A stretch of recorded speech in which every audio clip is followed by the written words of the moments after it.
Welcome to the dumbest smart guy podcast on the planet. This is the Central Unintelligence Podcast.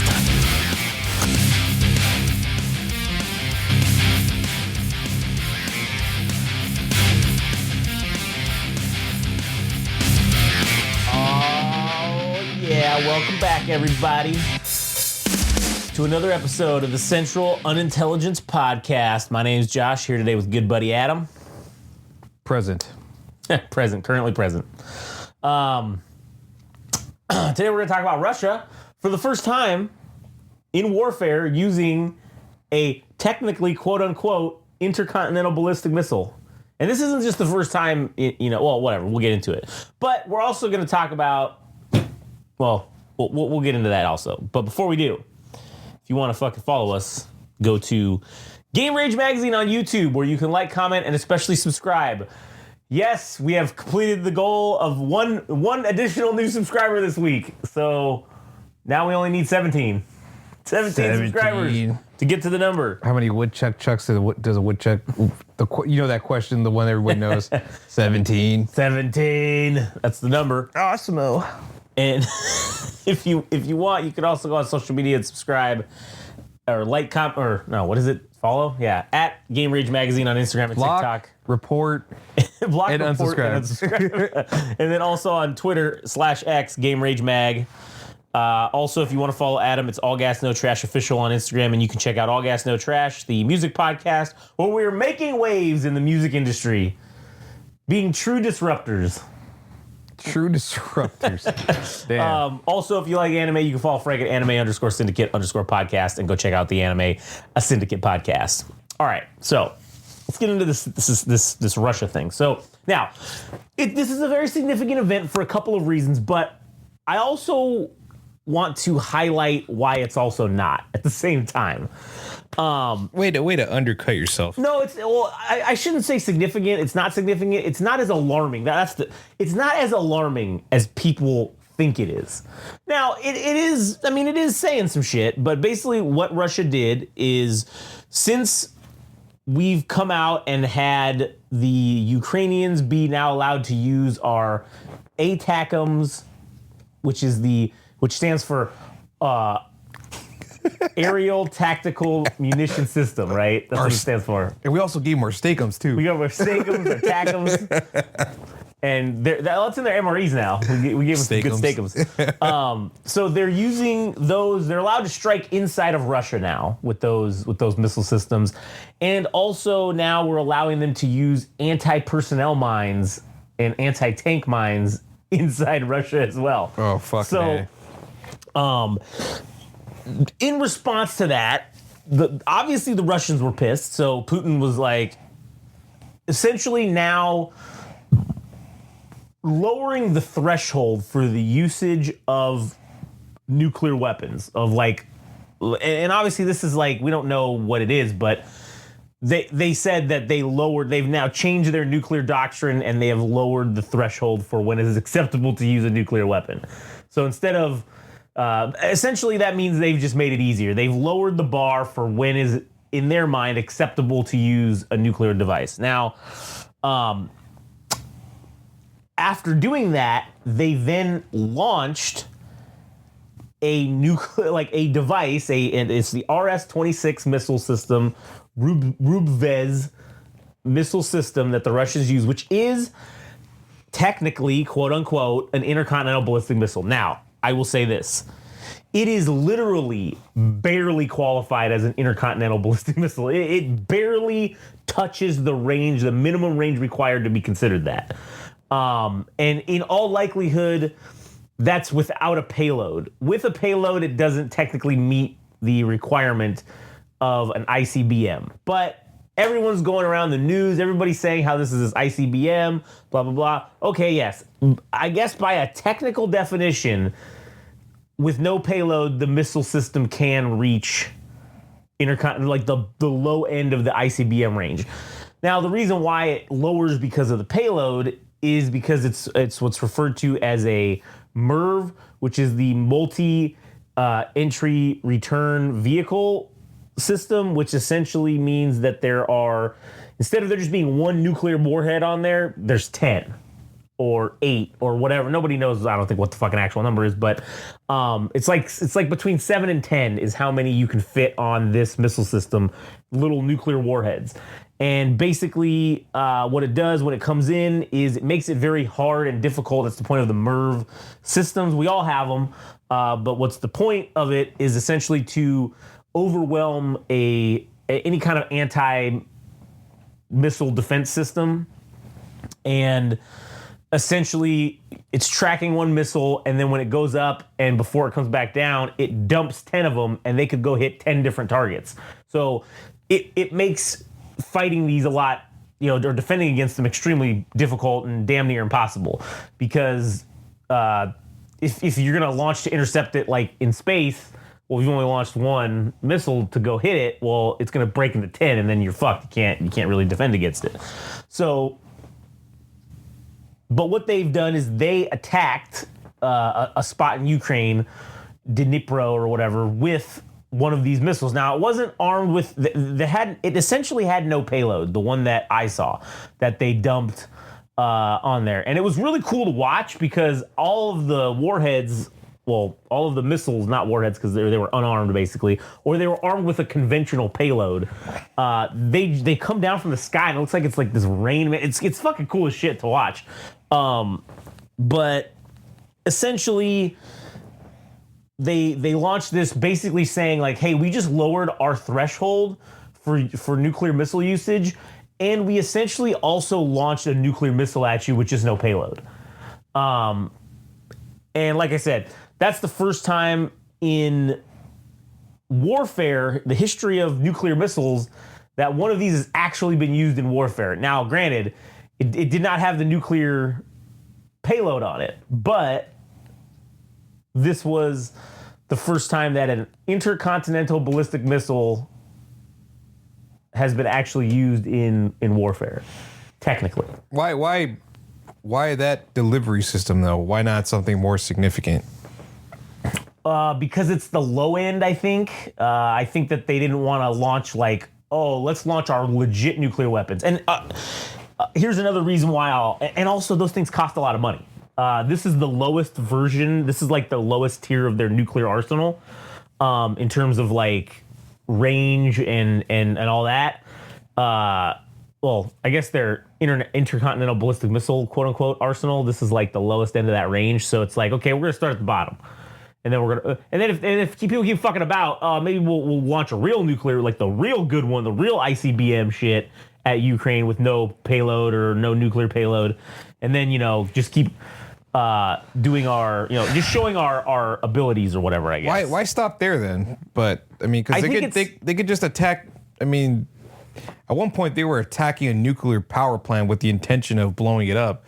So that's like, I don't want to say it's the equivalent of a nuclear bomb going off, but it's worse. But if you were going to demonstrate force or to seem imposing, why not just drop, I don't know how you measure a nuclear warhead so it only impacts like a 5-mile radius, but enough to get the idea that now this is on the table. Not that I'm asking for it, right, but yeah. Why fucking do this?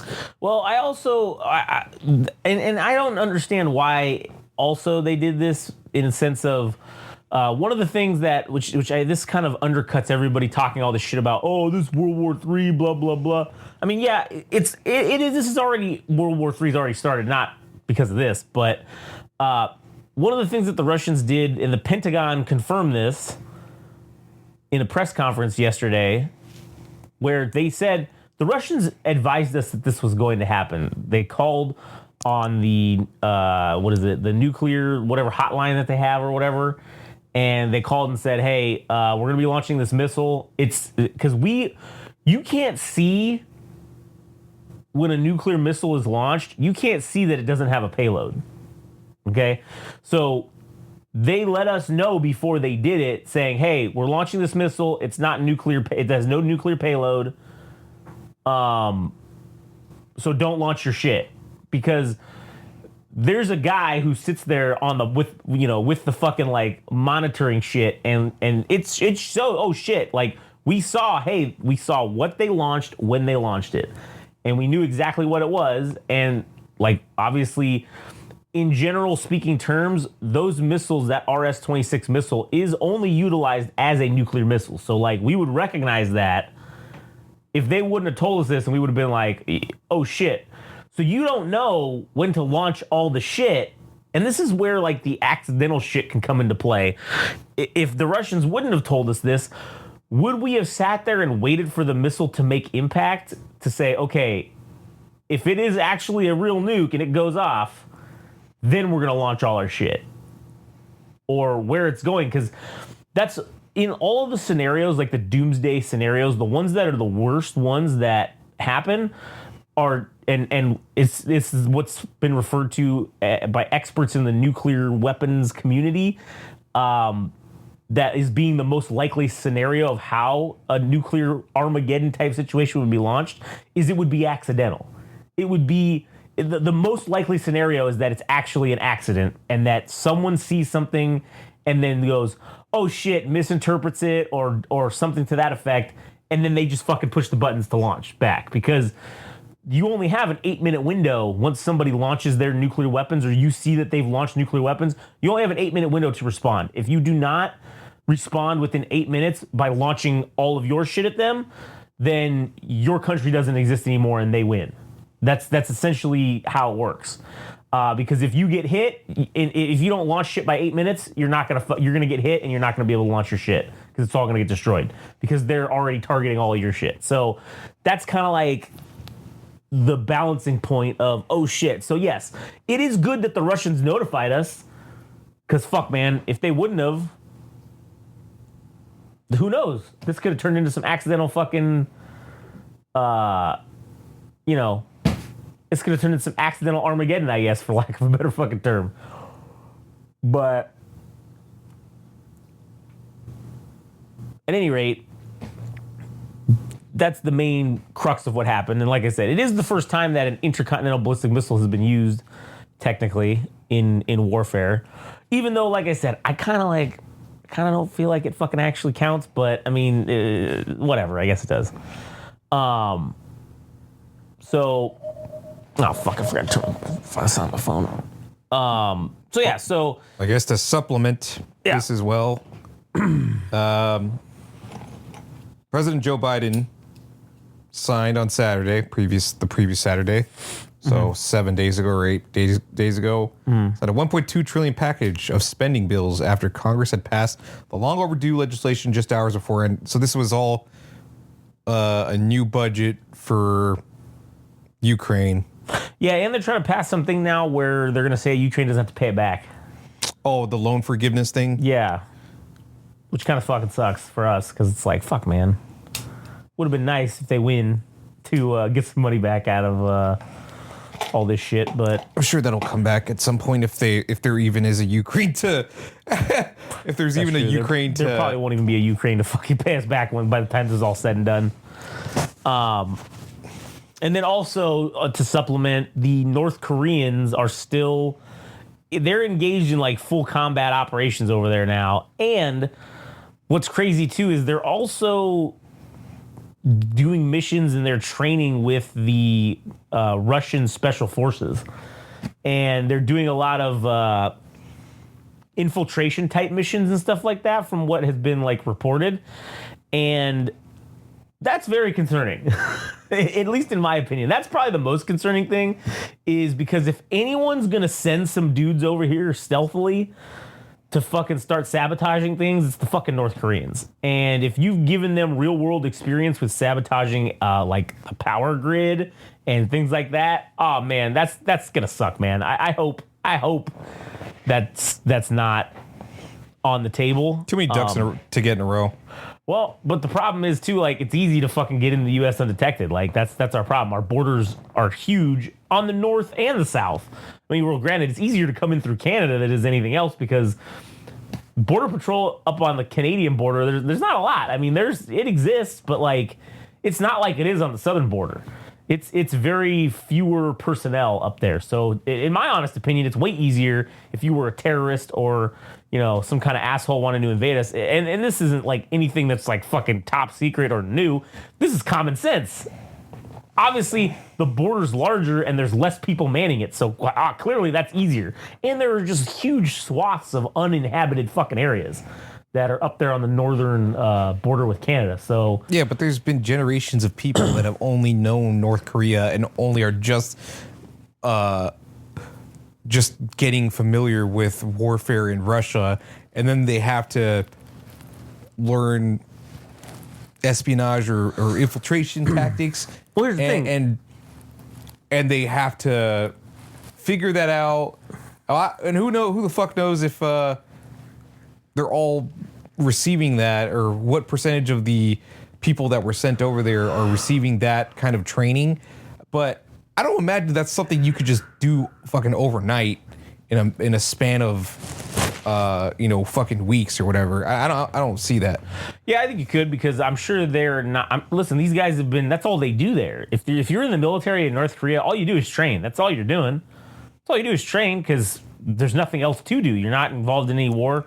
Now they're getting to take that training that they've been doing and apply it to the real world. I'm sure they're learning new techniques for how to do stuff that maybe they didn't know before, but they're also getting to apply it in real world scenarios immediately. So you get those guys over there for 3 or 4 months, and then you're like, cool, 6 months or whatever, a year doing this stuff, and then okay, cool, now we send them over here to do that same sabotage or subterfuge type situations.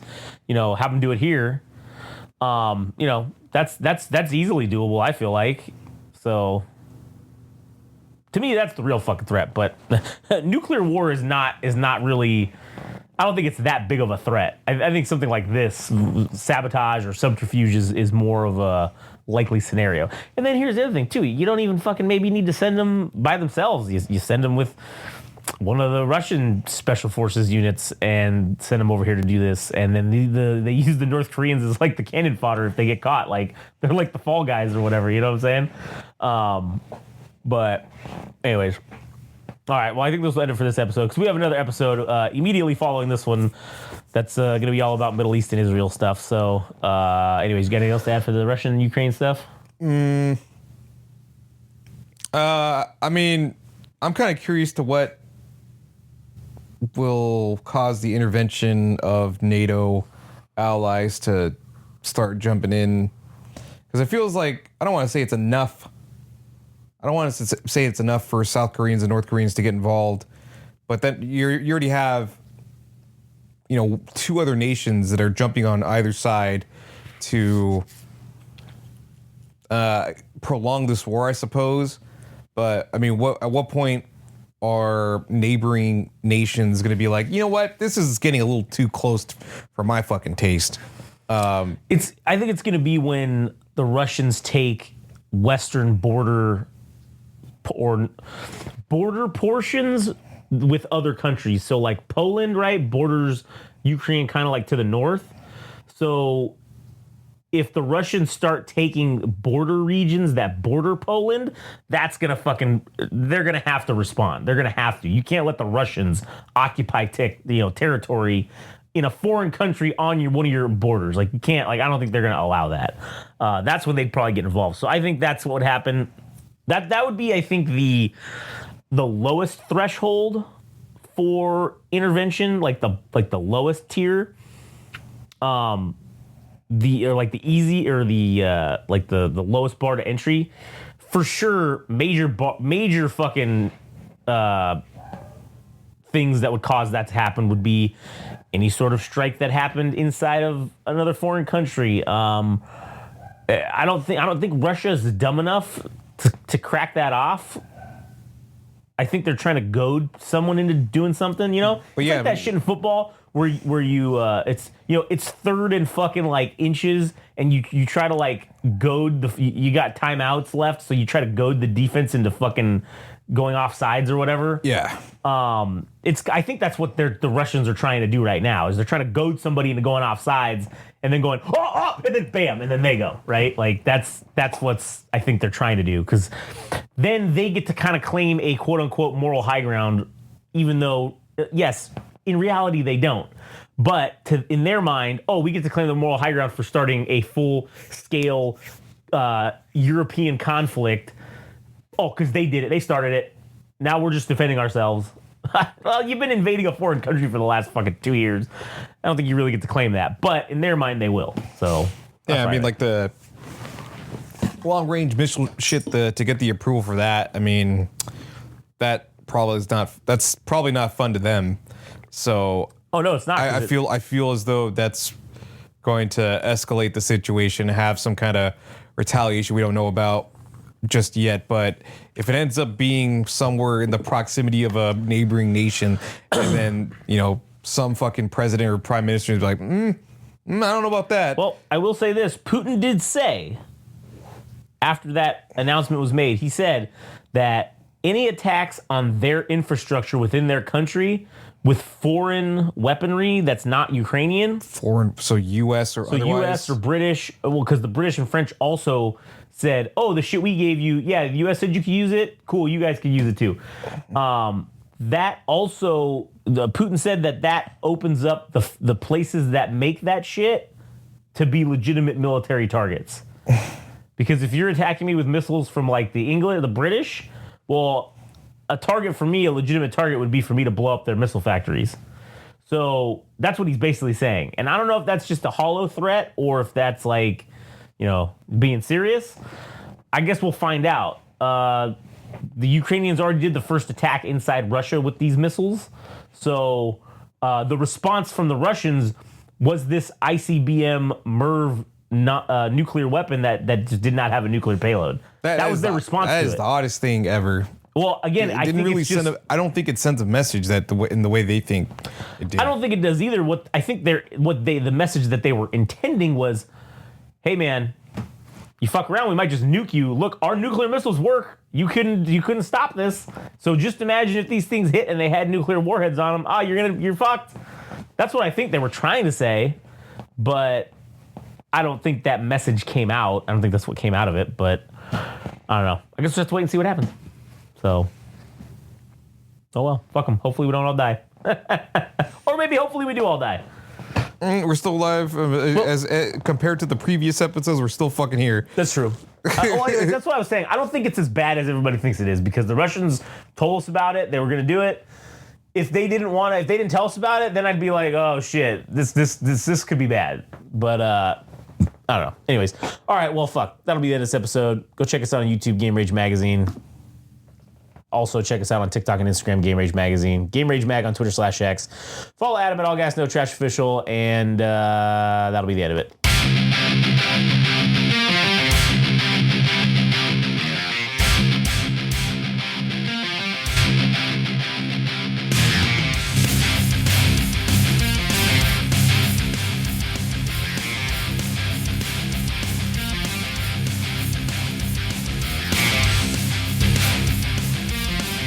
That was the latest episode of the Central Unintelligence Podcast. Don't forget, subscribe and like on Instagram and TikTok at Game Rage Magazine. We're also on Twitter /X at Game Rage Mag. Also our website, www.GameRageMagazine.com.